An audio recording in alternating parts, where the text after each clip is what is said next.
Hello, good evening, welcome. This is Hot Edition. We're live on news up here at Desawe Kanda.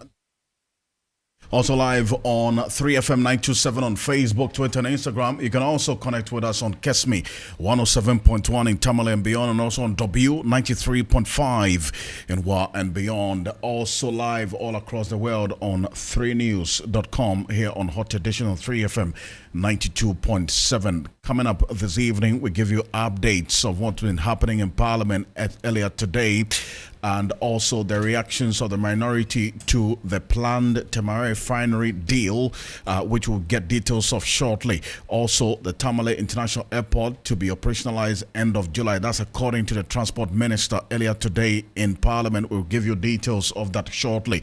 And I will get you updates as well of the Electricity Company of Ghana disconnecting customers owing over 700,000 Ghana cedis. We have updates from the ECG's round of revenue collection, details of it coming up shortly here on Hot Edition on 3FM 92.7. Remember, we are very, very interactive as always on Facebook. You can share your thoughts with us on our 3FM 927 on Facebook, Twitter, and Instagram. Plus, we'll go to the Binduri area where the Binduri Senior High School students have been protesting over the shortage of food, which has led to the temporary closure of that particular school, the Binduri Senior High School. The Conference of Heads of Assisted Senior High Schools CHAS is not too happy about this particular situation. Stay with us. We'll give you updates on this particular one here on Hot Edition on 3FM 92.7. We have updates as well in business, sports, and entertainment coming up over the next 60 minutes. Share your thoughts with us.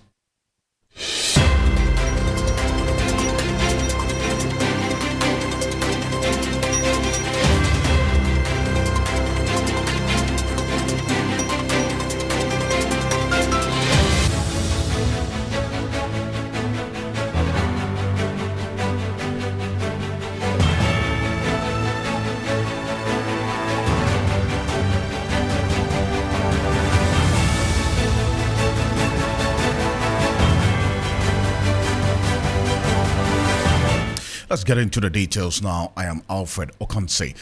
The National Security Ministry has refuted suggestions that the ongoing repatriation of some Burkinabe refugees is a deliberate effort to forcibly remove the nationals from the Ghanaian jurisdiction. It follows concerns by the United Nations Refugee Agency, UNHCR, which has also called on the government of Ghana to cease the expulsions, which it says amounts to a violation of the non-reforms and removal principle.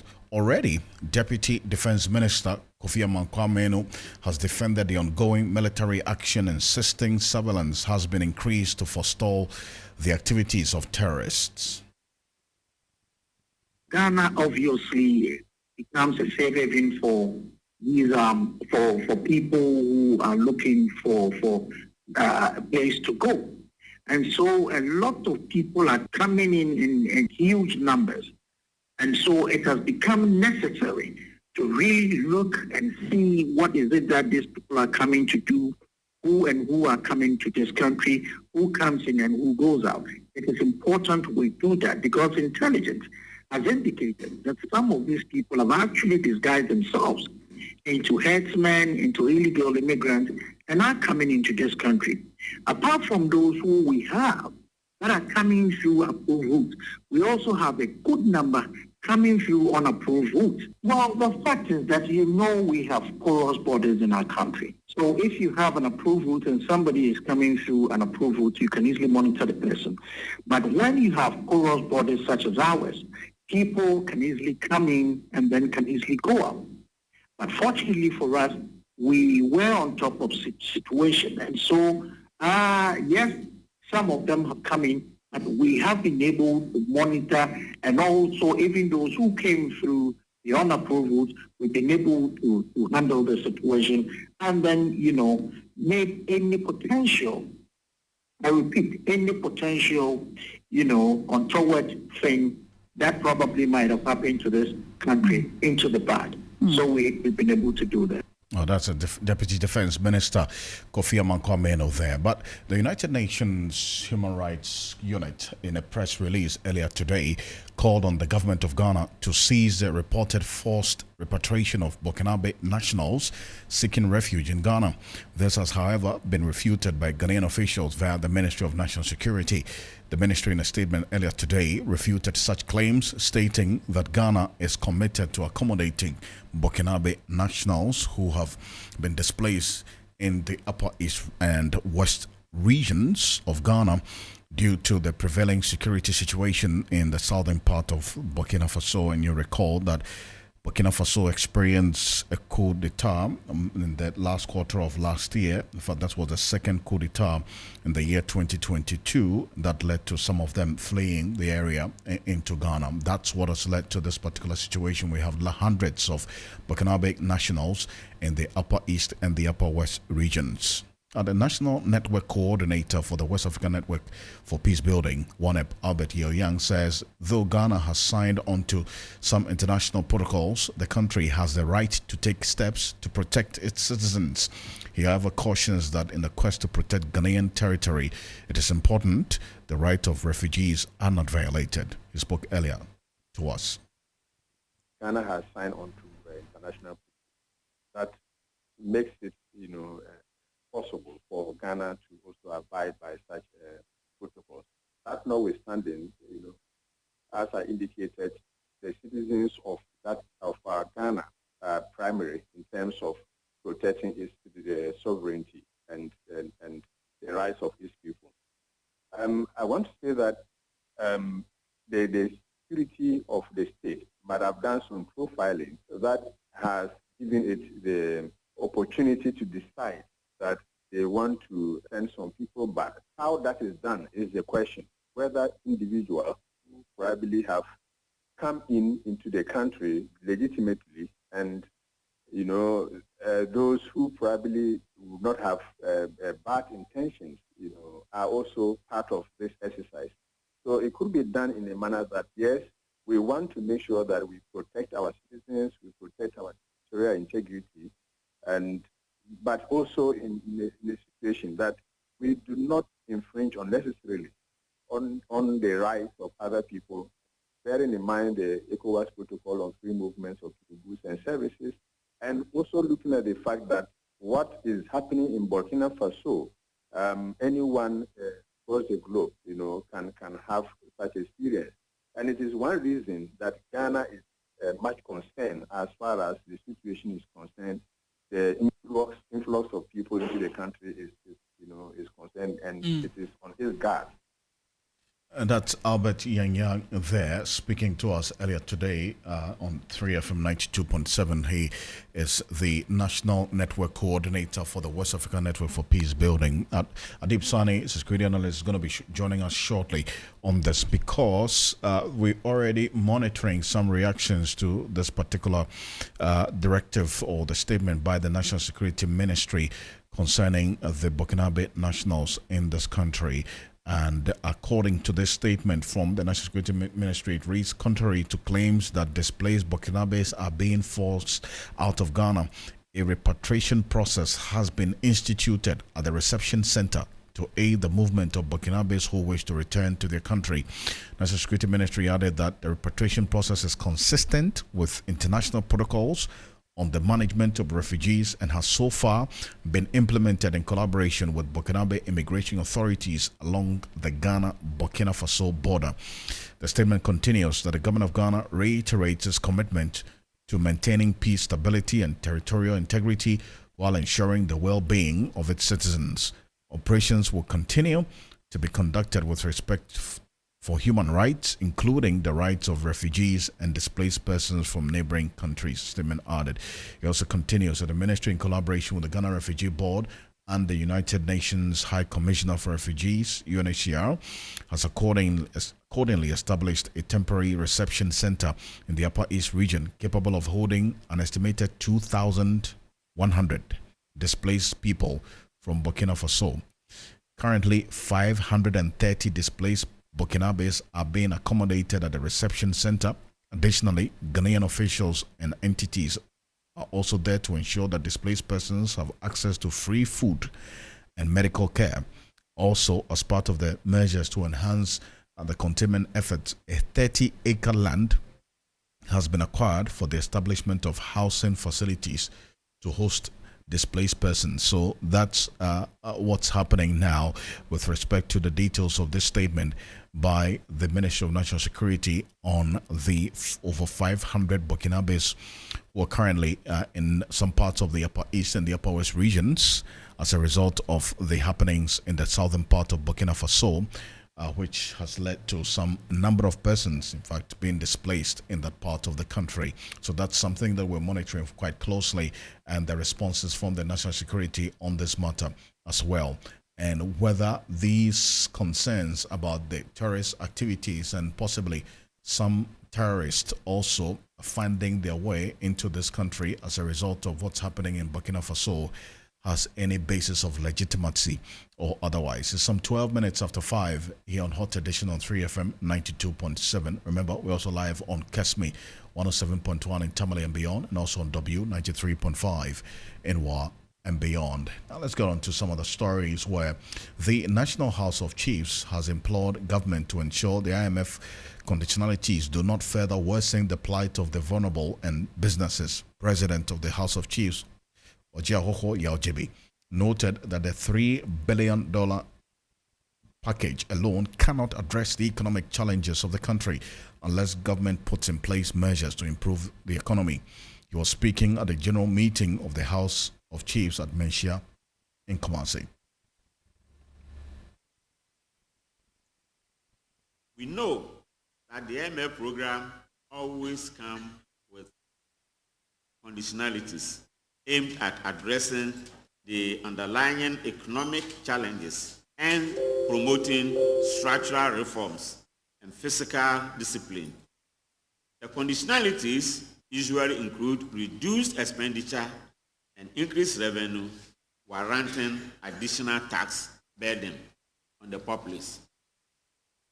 We are pleading with government to implement the program and its conditionalities in a manner that creates better conditions for businesses and the vulnerable people living on the margins of society so they can thrive and blossom. The IMF $3 billion facility to be disbursed over a 3-year period alone will not lift Ghana out of the economic challenges. It won't lift us out of the woes. Government should therefore continue to pursue programs that will address the structural rigidities in our economies. That's the president of the National House of Chiefs there. This particular meeting is happening in the Ashanti region, and our Ashanti regional correspondent Ibrahim Abubakar has been monitoring the general meeting of the House of Chiefs. Is connecting with me on the telephone. Ibrahim, what more do we know about what's happening at the meeting so far?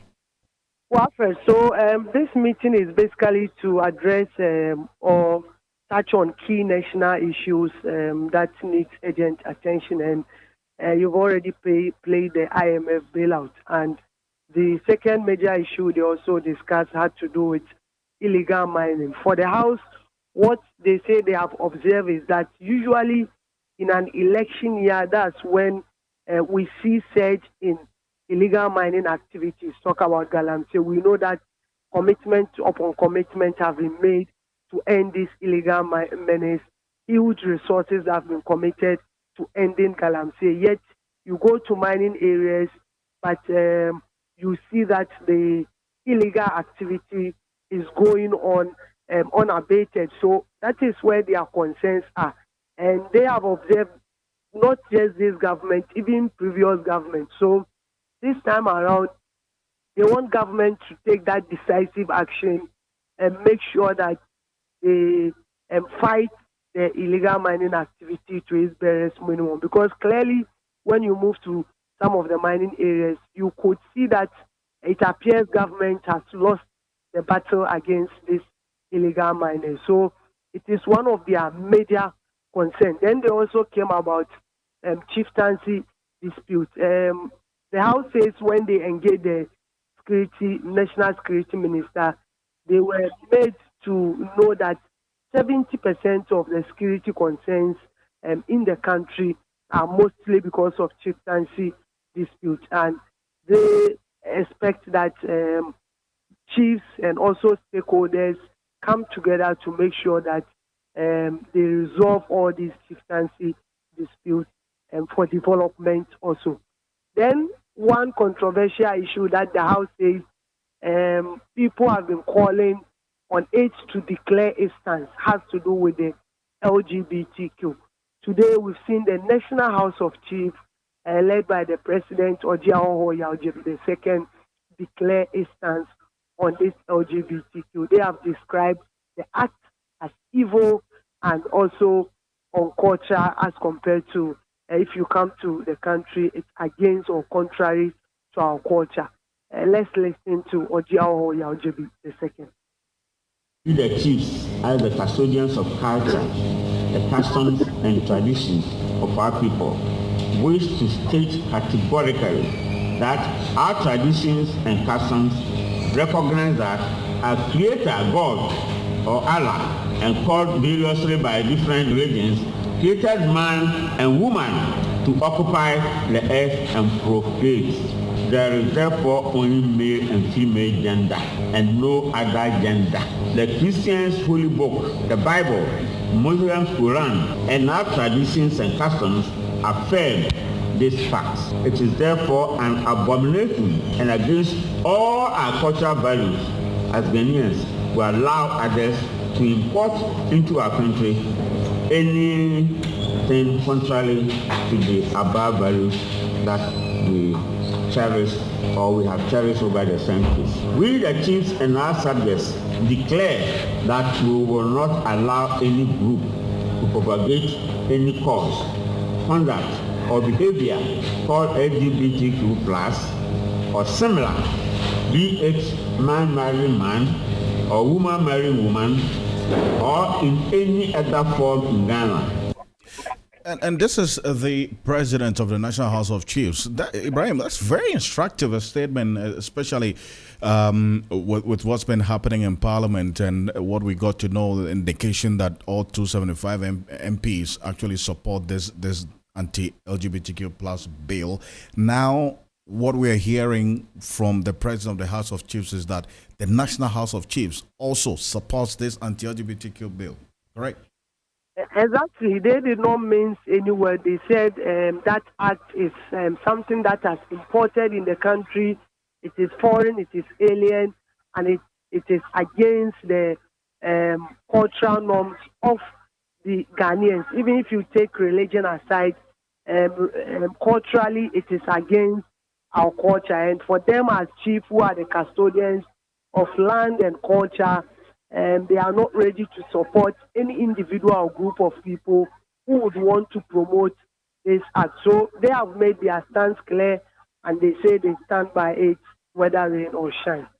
I see. So how long is this meeting supposed to be, and what are some of the other topical issues yet to be discussed? Well, for now, they are wrapping up. Like I said, they've talked about the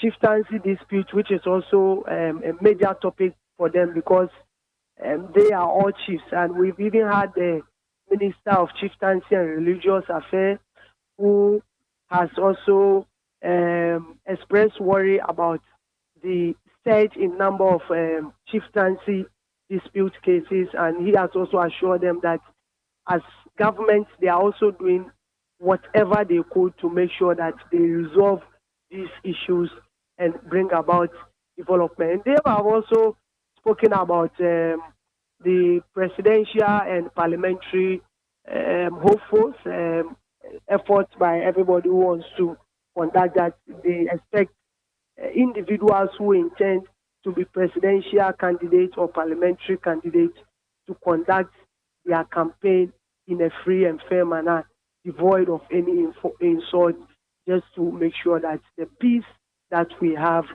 continues without any violence.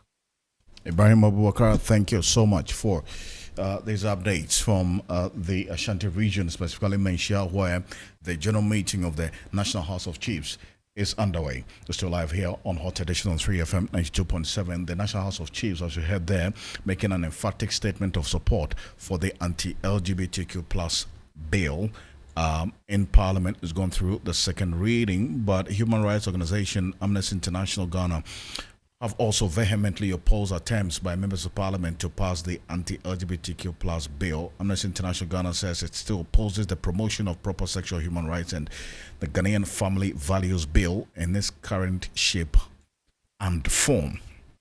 So we're talking about this bill that criminalizes the activities of lesbian, gay, bisexual, transgender, queer, questioning, intersex, pansexual, two-spirited, and asexual persons in this country. But there's some developments coming through now with the physician assistants across the country who have begun a sit-down strike to protest what they describe as unfair treatment from the Medical and Dental Council.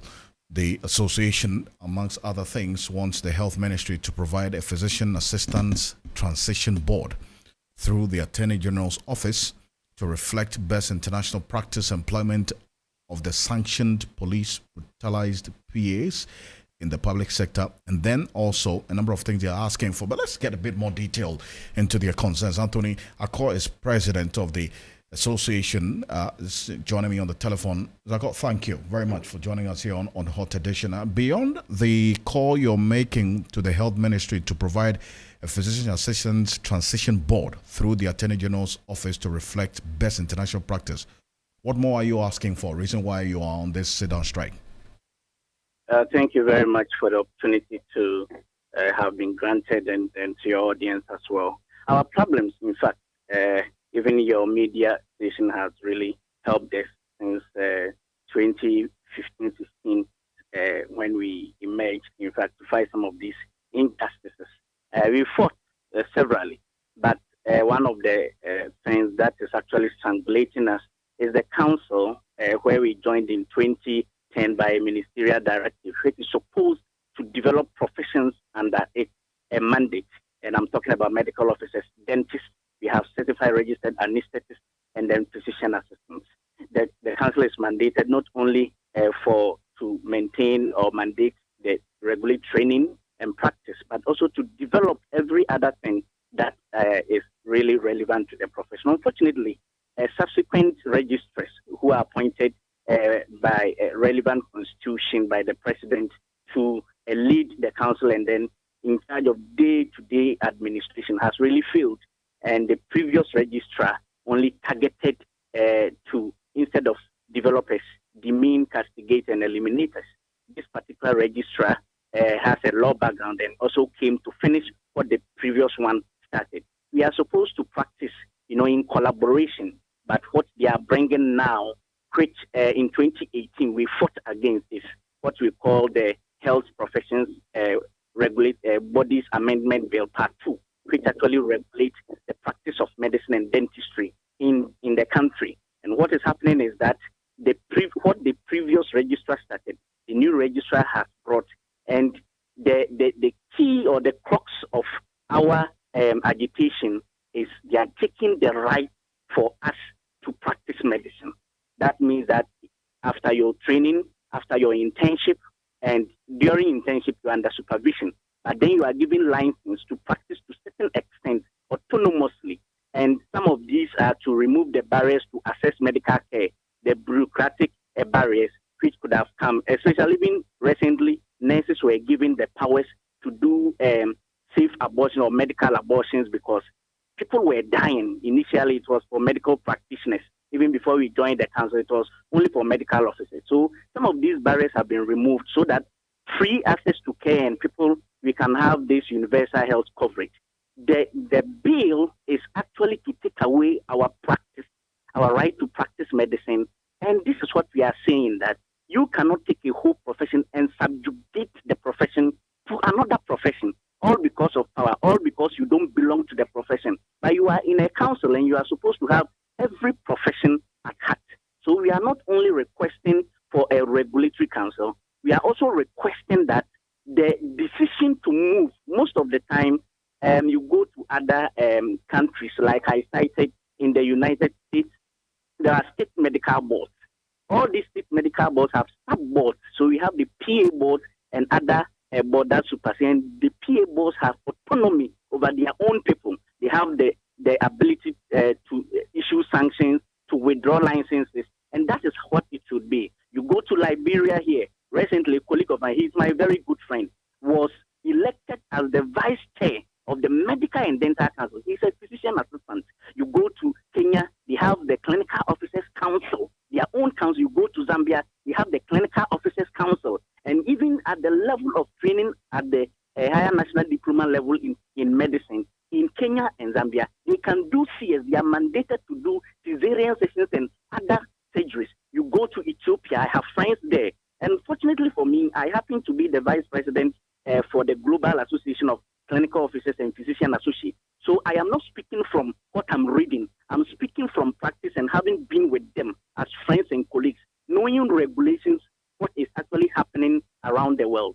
So this is all that we are looking for. That the bill, even going to Parliament, they are circumventing and lobbying through the committee level to have this bill. What is happening is that if I am consulting at Tablugu and I will have to wait, after all this training, what they are saying is that if a patient comes and I am able to take medical history, make diagnosis, and manage, I will have to wait for all those processes for somebody sitting somewhere who is not even present. I'll put in a call, maybe an old doctor, and call that there is a case here. The case has come, but who is even paying for that services?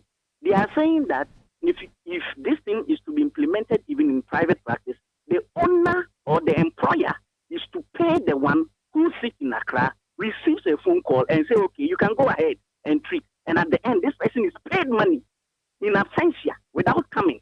So it will increase operational costs. It's going to increase long waiting times. And people are going to see, we have that, what do we call it? We have work job description to whatever extent you want the PA to practice. Even now, we are expanding scope of practice. People are developing, having master's program. Personally, I have written letters to the schools, Central University, Presbyterian University, to KUS Medical School. I've written some to UCC for them to run a postgraduate program in medicine. In fact, I see that you have a plethora of issues and reason why you are on this sit-down strike. So how long do you intend to be on this path to have your needs met? In fact, the Minister of Health is aware of our needs. More especially, we expect that the Minister will act very quickly.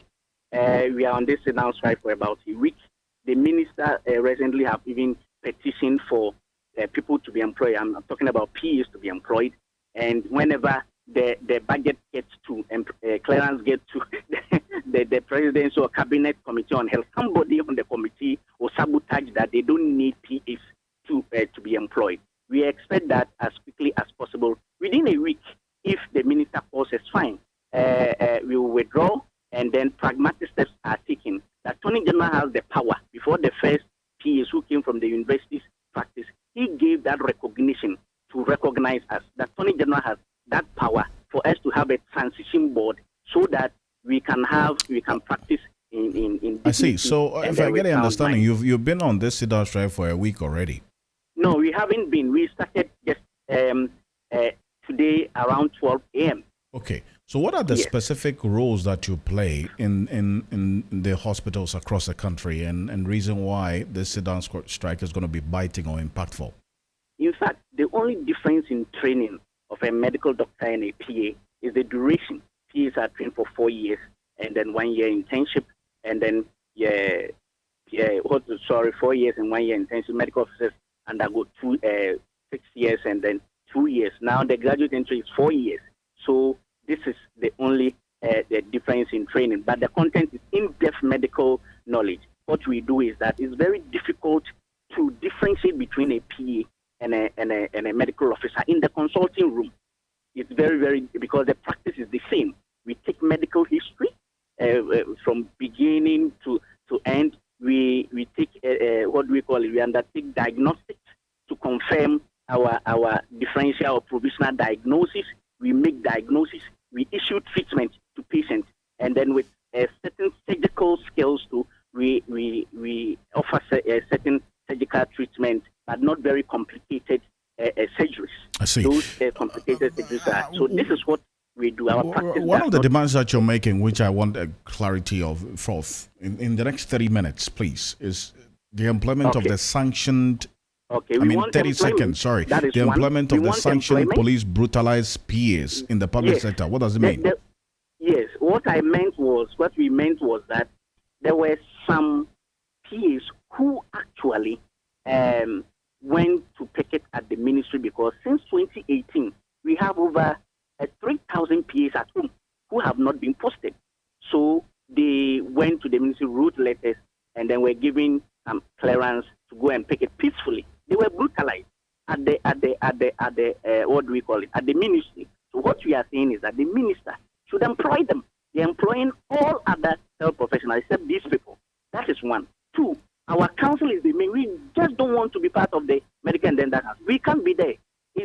Even if this register is removed, another one will come and start perpetrating the same evil against us. We just want to be moved out. And then the other thing is, for career progression, we are doing it. We have some schools in Europe that have decided to offer us a master program. Okay. So when it comes, I think that can be done. But if the ministry can take up, or a school is interested in developing the PAs, thank you.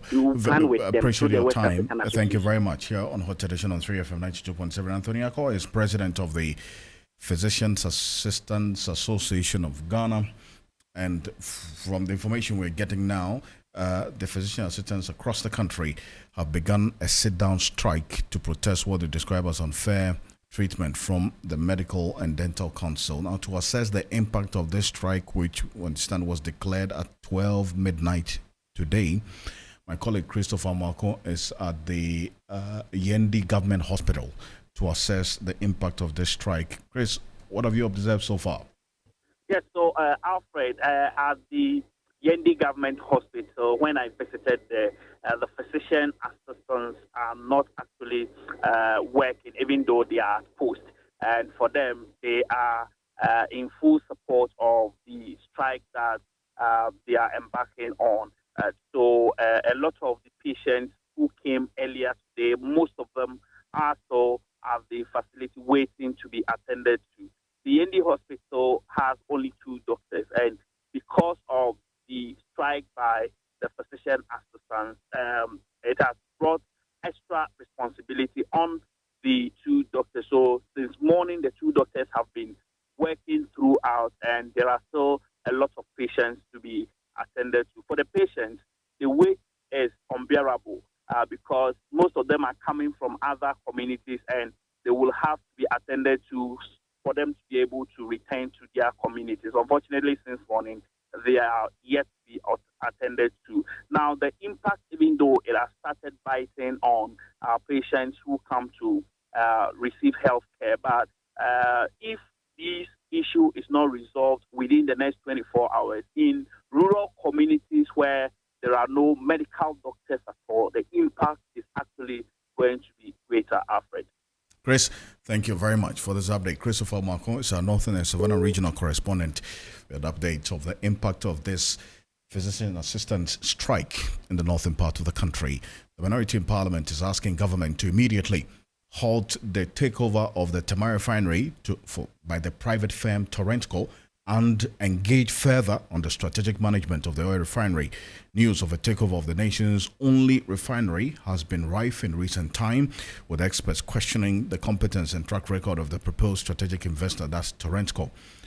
Ranking member on the Mines and Energy Committee of Parliament, John Jenapo, says if government fails to heed to calls, every legitimate means will be employed to stop this particular takeover. The Akufo-Addo-led government has been sleeping on the job and has left the refinery to rot. Having failed to continue with the progress made under Mahama-led administration, they have decided to lease the Tema Oil Refinery to Torrentco Asset Management. And if you read the details of the contract, they are supposed to refine just about 8 million barrels. That is woefully inadequate. We believe that that contract is inimical, that contract will not inure to the benefit of the country, that contract will not benefit the ordinary Ghanaian, and that contract does not meet value for money. We are therefore calling on the Akufo-Addo Bawumia-led government to put a halt to this lease agreement, engage further with stakeholders, and ensure that we find a long-lasting solution to the problems confronting TOR. These firefighting approaches will not help the refinery. The refinery alone has seen about 5 different managements under the Akufo-Addo-led administration. It does appear that they are playing with the refinery. It does appear that there is no seriousness being shown when it comes to the management and revitalization of the refinery.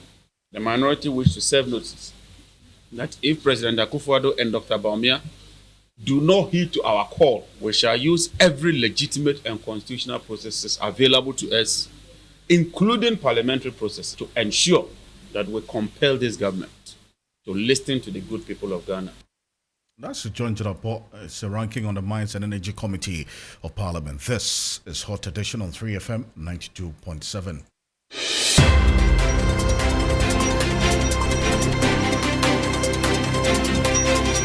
22 minutes at the top of the hour, and some more stories. More than 4,000 nurses between January to July this year have left the country to seek greener pastures. According to the Ghana Registered Nurses and Midwives Association, we understand more than 7,000 nurses have left the country from January 2022 to date. President of the Ghana Registered Nurses and Midwives Association, Perpetual Foriampo, tells 3FM the figure is projected to double by the end of this year if government fails to roll out improved salary packages for nurses. She spoke to us earlier today on this situation.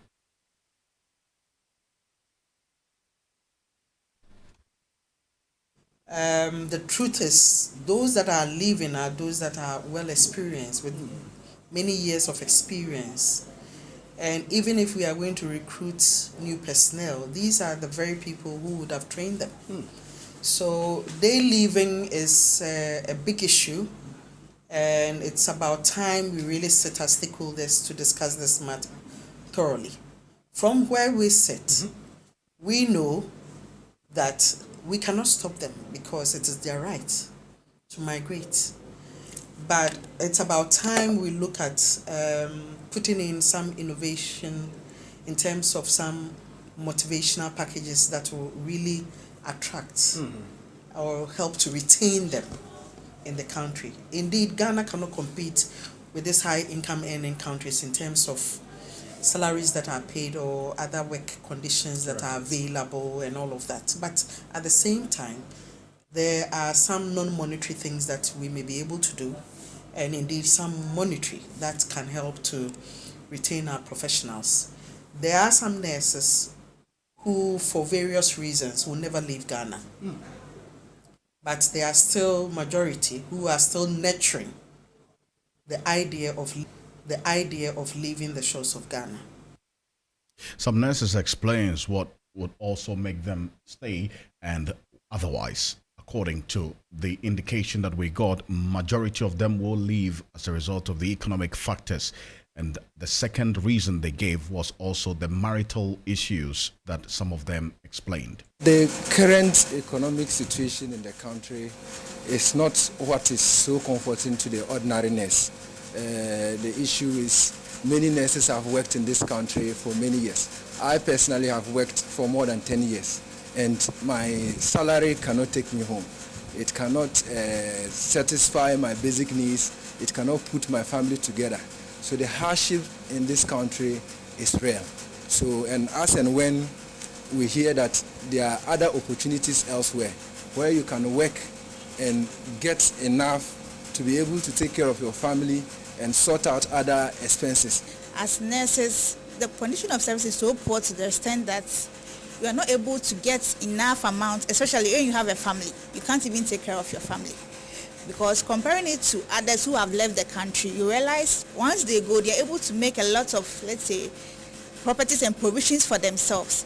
But with nursing in Ghana here, if you should continue to be a nurse till you go on retirement, I bet you have nothing at all. Most nurses don't even have their own cars or let's say accommodation.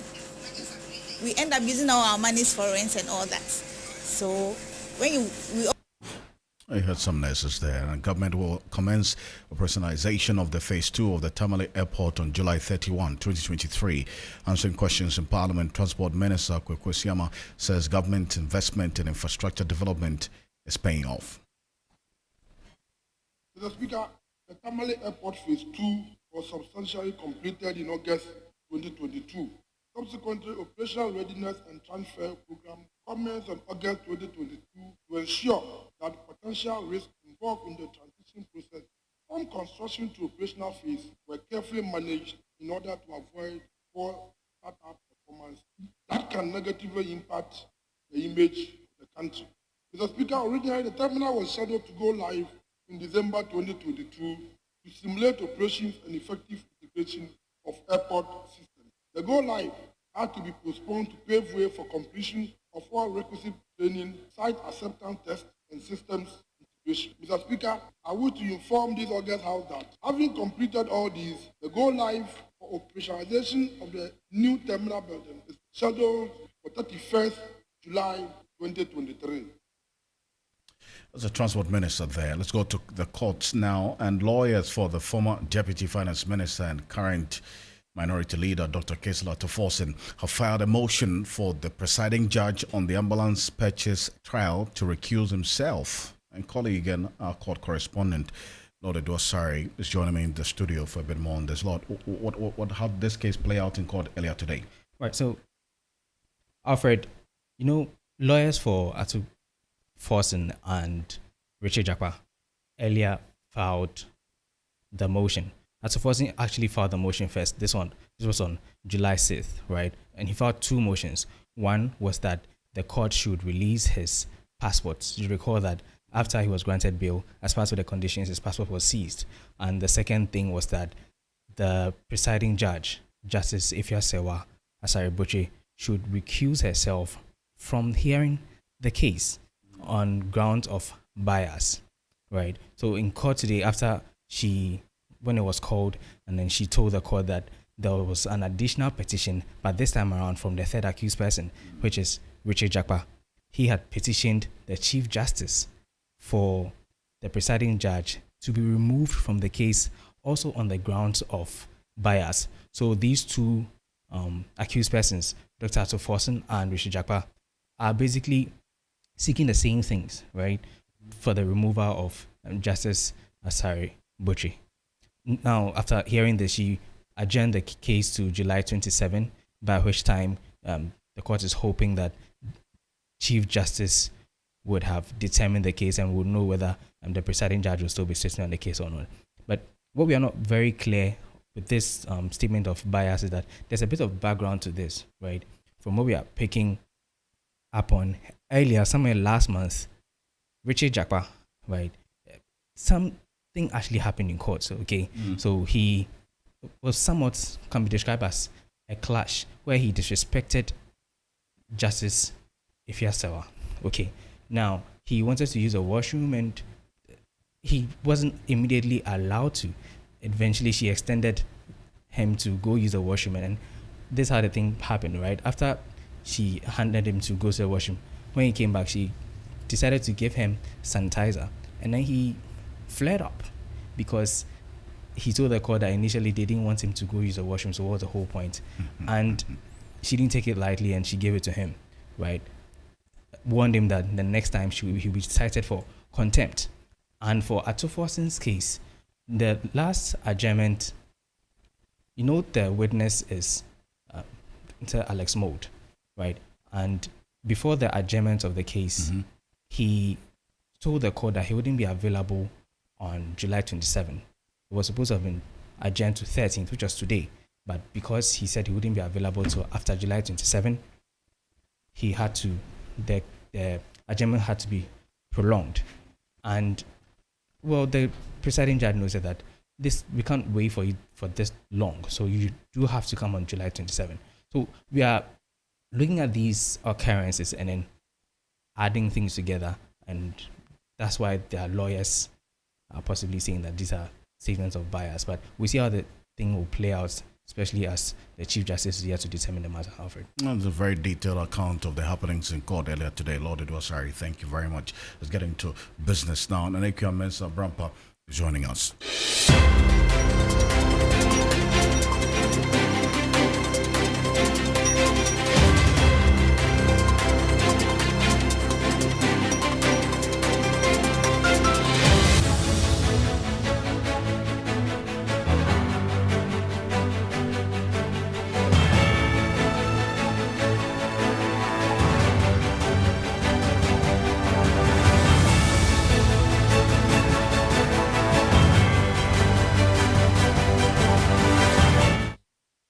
Still hot edition on 3FM 92.7. Time for business now with me, Nana Ikuya Mensa Brampa.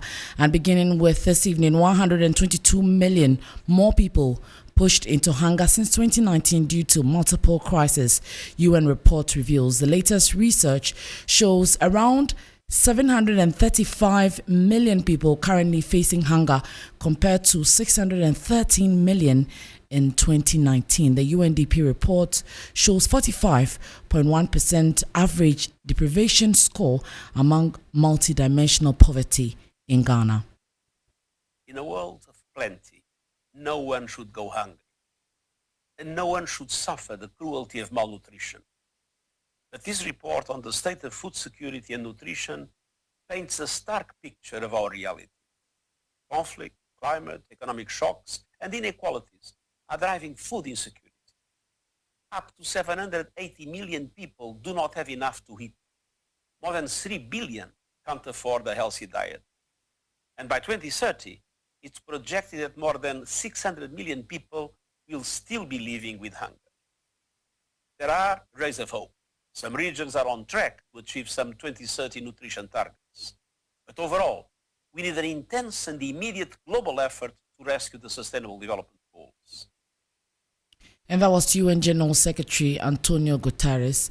Let's move away from that. Economist at the University of Ghana, Dr. Edusa Akodie, has described government's decision to dispose of 17 defunct state-owned enterprises as unfortunate. Some of these entities include the State Construction Company, Bonsa Tire Factory and Bolgatanga Meat Factory, among others.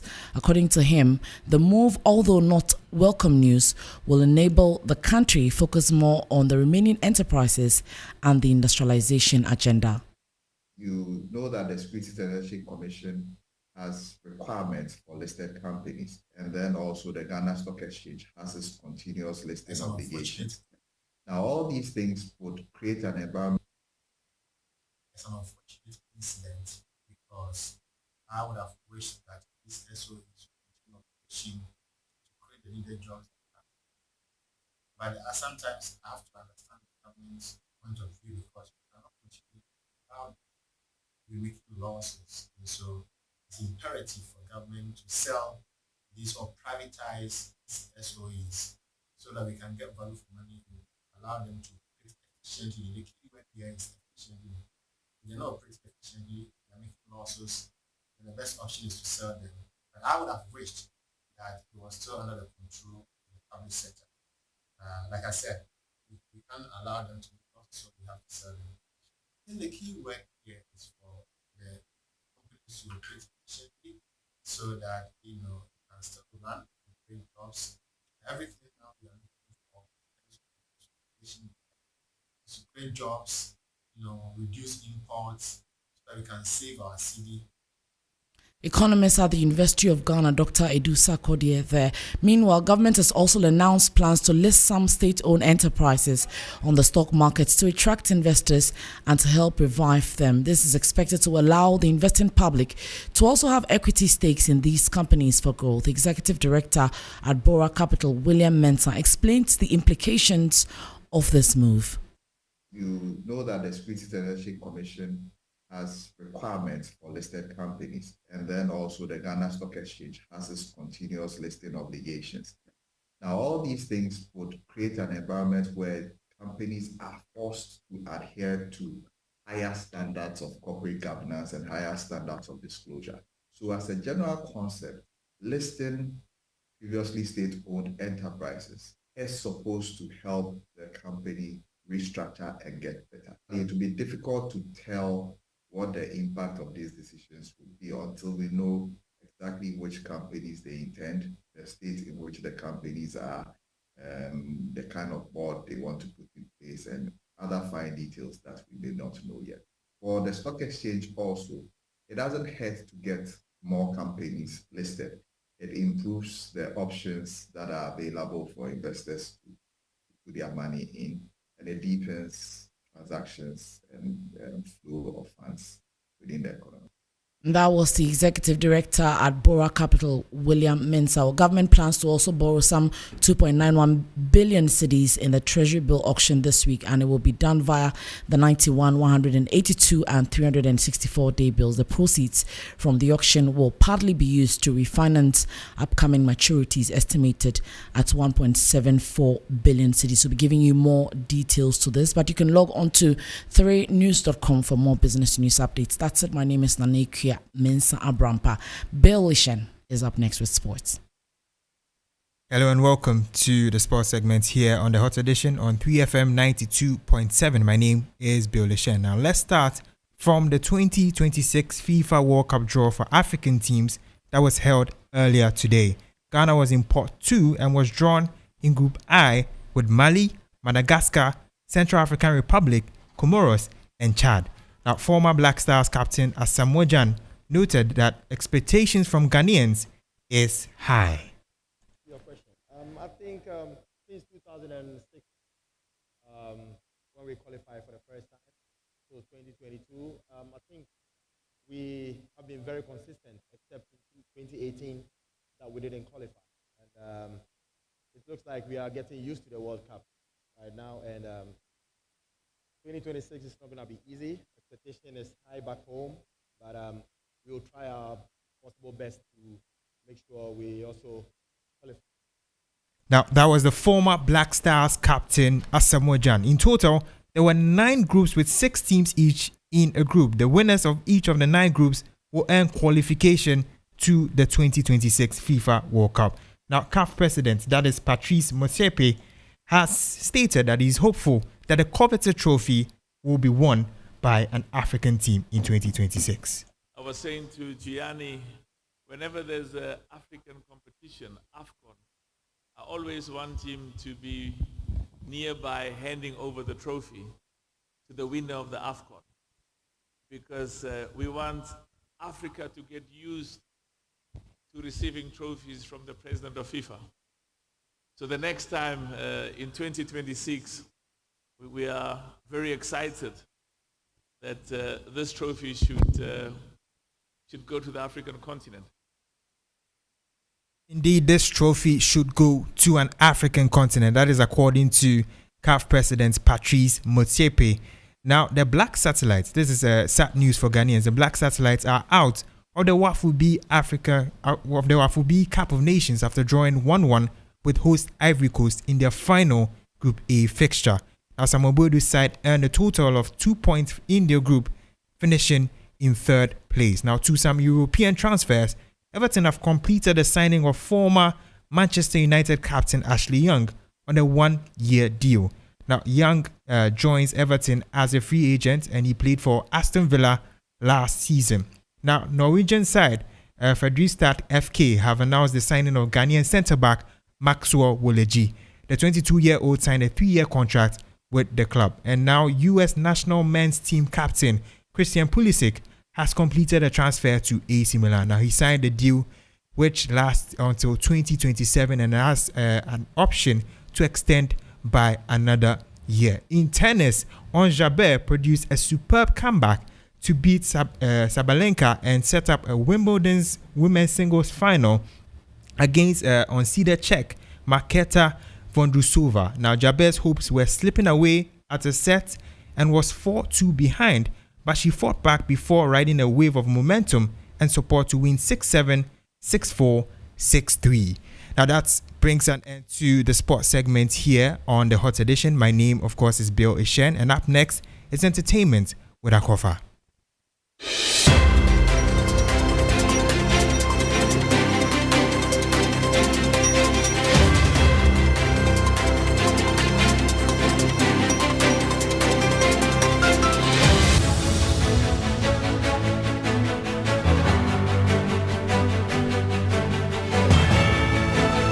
Thank you very much, Bill. Now, coming up on the entertainment news segment here on Hot Edition, Ghanaian music icon Ochiame Kwame has added his voice to celebrities telling their stories in the form of memoirs. The likes of actress and producer Yvonne Nelson's I Am Not Yvonne Nelson, actor Ajiti Anand's A Story of Faith, Imperfection and Resilience.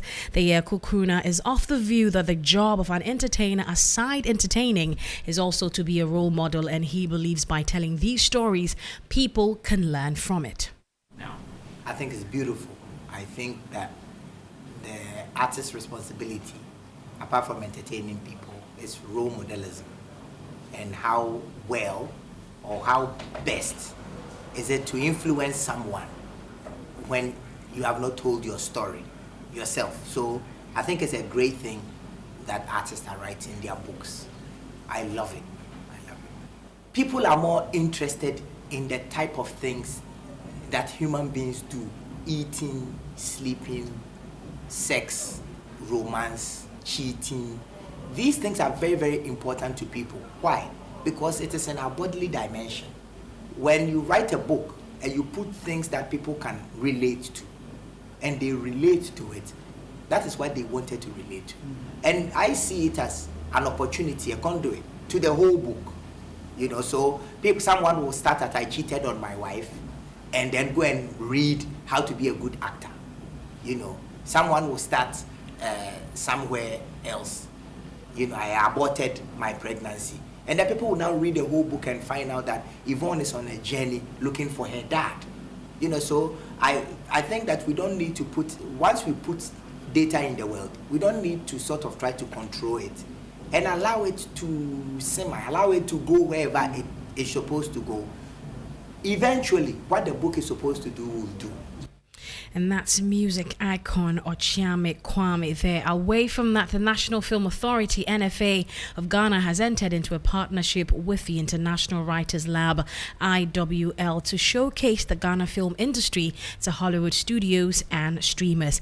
The IWL was launched in 2021 to increase the opportunity for Hollywood production of stories from film and television writers in Africa, beginning in Kenya. CEO of the NFA, Miss Juliet Asante, views the partnership as, quote, an opportunity that opens an important door for script writers in Ghana. Writers are the backbone and skeleton of the film industry and its related disciplines. A good story is the beginning of any successful project. Without a well-told story and script, no amount of magic on set will be magical. It is for this reason that the National Film Authority of Ghana places a premium on building the craft as a key pillar in Ghana's strategy to position itself as a film and content hub in the region. Authentic, well-researched, well-told, and well-written stories that make impact are the outcomes we expect from this partnership, and magic always happens in films and real life when these come together. And before I go, let's turn our attention to celebrated gospel musician and preacher Sonny Badu, who has expressed his desire to collaborate with popular dancehall acts Stonebwoy and Shatta Wale on his upcoming project. In a recent interview, the Baba Crooner conveyed his admiration for Stonebwoy's musical talent as well as Shatta Wale's. Now, the acclaimed gospel artist emphasized the potential impact that a collaboration between himself, Stonebwoy, and Shatta Wale could create, promising a beautiful and a memorable musical experience. And that's all the entertainment news here on Hot Edition, powered by 3 Entertainment. My name is Akofa, and later there is Twitter Spaces, a 3 Entertainment Twitter Spaces that's going to have Ajiti Anand on there, and we're talking memoirs. Are we ready? Are we reading? And it will be moderated by Giovanni Caleb. Thanks for your time, and I'll be back later at 8 p.m. with Wind Down. Alfred? Right on. So we'll look forward to that. And this is the throwback edition, right? Yes, throwback on Wine Style. We usually do funk, some disco, some soul. Like Kool and the Gang and those people. Exactly. You know what I'm talking about. Today we're doing nothing but Grace, but yeah. I'll forgive you. Thank you so much for joining us here on Hot Edition. Remember, there's more news on 3news.com. Join me at 10 p.m. on TV3 for Ghana Tonight. I am Alfred Ocansey. On behalf of the team, have a great evening.